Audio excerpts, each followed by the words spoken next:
पागलपन एक आवश्यक विषय वाणीपीडिया से इस भौतिक संसार में हर कोई पागल है, क्योंकि इस भौतिक अस्थायी शरीर के साथ तादाद में हमें पागल बना देता है।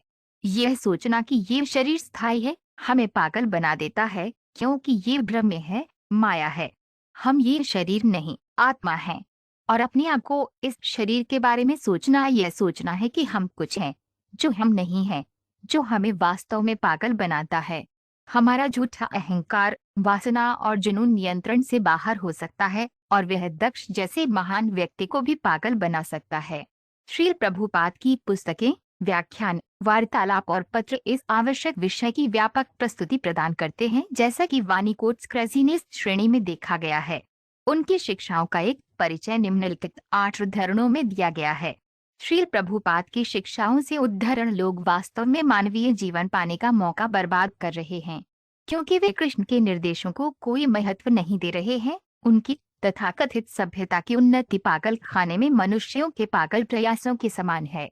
श्रीमद्भागवत 10.5-26 मंदिरों और मठों का निर्माण आध्यात्मिक चेतना या कृष्ण चेतना के प्रचार के लिए किया जाना चाहिए, न कि उन लोगों के लिए मुफ्त होटल उपलब्ध कराने के लिए जो न तो भौतिक और न ही आध्यात्मिक उद्देश्यों के लिए उपयोगी हैं।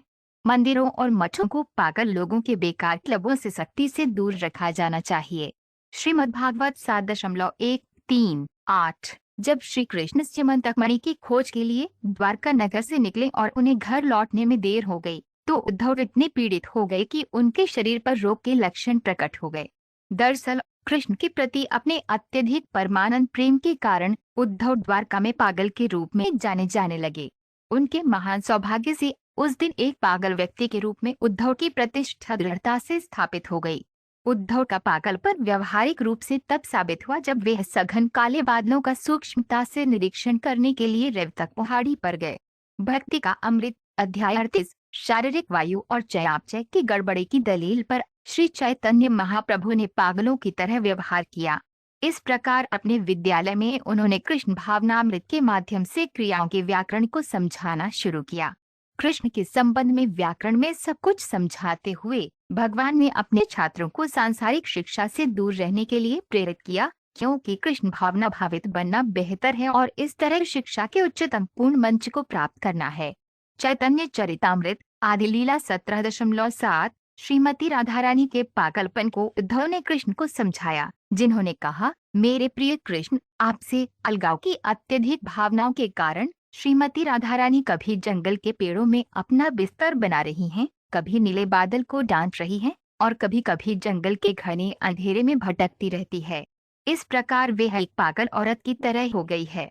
चैतन्य चरितामृत मध्य लीला 1.87 भौतिकवादी सोचता है कि कृष्ण चेतना में लगे लोग हरे कृष्ण का जाप करके समय बर्बाद करने वाले पागल लोग हैं, लेकिन वास्तव में वह नहीं जानता है कि अपने शरीर को स्थायी मानने के कारण वह स्वयं पागलपन के सबसे अंधेरे क्षेत्र में है और अपने शरीर के संबंध में वह अपने घर, अपने देश, अपने समाज और अन्य सभी साज सज्जा को स्थायी मानता है।